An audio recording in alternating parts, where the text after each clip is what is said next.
আজকে তো ঈদ, বড় আপু থেকে সালামি নিয়ে আছি। আসসালামু আলাইকুম আপু। ওয়ালাইকুম আসসালাম। ঈদ মোবারক। সালামি দাও। এই নাও।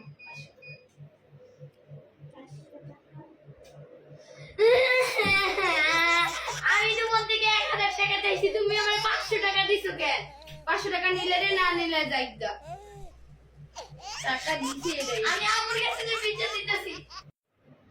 আম্মু আম্মু জানো, আমি আসলে ঈদের জন্য বড় আপুর থেকে 1000 টাকা চাইছিলাম।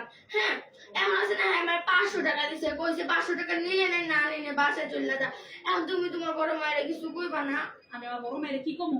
তোরে কি 500 টাকা তোর কাছে কম মনে হইতেছে? 500 টাকা তো এখন তো মূল্য নাই। 500 টাকা কি এমন পাবো আমি? 500 টাকার কোনো মূল্য নাই? টাকা কি গাছে ধরে? হ্যাঁ, কোন গাছে ধরে টাকা? টাকা তো মাথার কাছে চলে। তোর মাথার কাছে ধরে? ইস, তোর মাথার কাছে ধরে?